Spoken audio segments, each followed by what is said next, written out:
음험하게 권력을 탐하는 자들은 아직도 주권자가 위임한 권한을 무소불위로 악용하며 국민을 속이고 권력을 찬탈할 수 있다는 야욕을 버리지 않았습니다.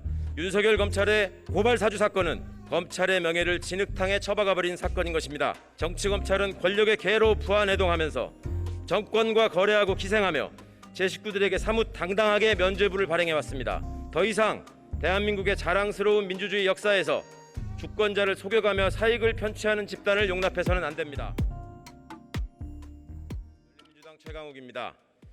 우리는 과거 권력을 독점한 소수가 국민이 위임한 공권력을 동원해 국민을 억누르며 겁박하고 오직 사익 추구를 위해 헌법 정신을 유린했던 역사를 잊지 않고 있습니다. 정보기관을 통한 불법 사찰, 이어지는 정치적 수사와 기소로 공안 정국을 만들어 민주주의를 외치는 피맺힌 목소리에 재갈을 물렸던 권력 찬탈자들의 전형적인 수법 또한 기억합니다. 촛불혁명으로 탄생한 문재인 정부가 권력기관의 개혁에 온 힘을 쏟았던 이유는 국민이 주인이라는 헌법 정신이 더 이상 더럽혀지지 않는 세상을 만들기 위함입니다. 그러나 이런 뜻과 노력을 비웃기라도 하듯 음험하게 권력을 탐하는 자들은 아직도 주권자가 위임한 권한을 무소불위로 악용하며 국민을 속이고 권력을 찬탈할 수 있다는 야욕을 버리지 않았습니다. 고발 사주를 통한 청부 고발을 통한 오늘의 헌정농단 사건이 바로 그들의 민낯입니다.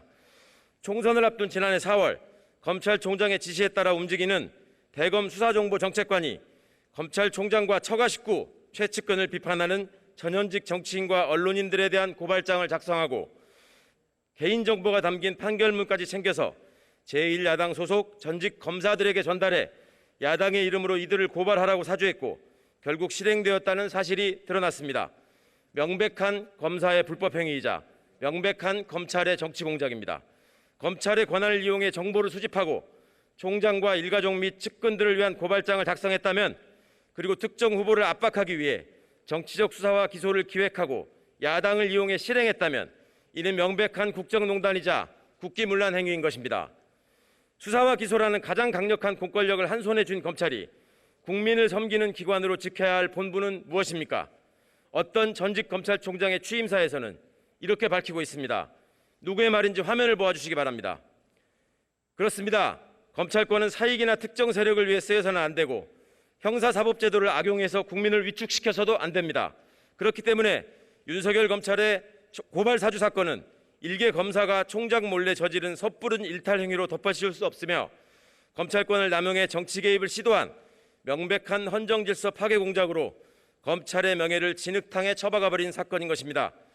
권력기관의 불법적 정치 개입과 정치검사의 권한 남용은 제대로 단죄받은 적이 거의 없습니다. 권력과 결탁한 정치검찰이 한통속이 되어 사실상 공범으로 움직였기 때문입니다. 초원복집 사건, 삼성 엑스파일 사건, 국정원 댓글 사건, 국정농단 사건에 이르기까지 정치검찰은 권력의 개로 부안해동하면서 정권과 거래하고 기생하며 제 식구들에게 사뭇 당당하게 면죄부를 발행해왔습니다. 더 이상 대한민국의 자랑스러운 민주주의 역사에서 주권자를 속여가며 사익을 편취하는 집단을 용납해서는 안 됩니다. 국가 수사기관 모두는 엄정한 감찰과 수사를 통해 검찰의 정치 공작이 누구의 지시에 따라 어떤 야욕을 채우기 위해 어떤 방식으로 이루어졌는지 명백하게 밝혀내야 합니다. 사법부도 자성하고 검찰의 불법적 권한 남용에 대한 엄중한 심리와 판단을 통해 다시는 민주적 기본 질서를 우습게 하는 집단이 준동하지 못하도록 법치주의의 근간을 새롭게 다져야 합니다. 과거 국민을 속이고 권력을 사유화했던 대통령의 행위에 대해 헌법재판소는 헌법수호의 관점에서 용납될 수 없는 중대한 위법행위라고 질타했습니다. 그럼에도 검찰총장의 권력을 사유화하여 오로지 측근 구하기와 정치적 야욕을 채우기 위해 불법적으로 조직을 동원한 정황이 속속 드러나고 있어도 한통속의 언론을 동원해 진실을 호도하고 국민의 눈을 가리려 여념이 없는 사람이 있습니다. 민주헌정질서의 기본을 훼손한 혐의를 받는 이런 사람이 감히 상식과 공정을 운운할 자격이 있는지 묻습니다. 청부 고발의 또 다른 당사자인 국민의힘도 스스로 반성하고 사실을 밝혀 책임을 지는 데 주저함이 없어야 합니다. 국민 여러분, 권력기관이 설치며 국민을 떨게 했던 시간과 결별해야 합니다. 아직도 권력 사유화를 통한 정치 공작으로 국민을 속여 민주주의를 더럽히려는 사람들에게 가장 무거운 책임을 물어야 합니다. 이제 진정으로 어두운 과거를 청산하고 앞으로 나아갈 시간입니다. 어떤 고난이 있더라도 그 정의와 개혁의 길에 항상 함께 서겠습니다. 경청해 주셔서 감사합니다.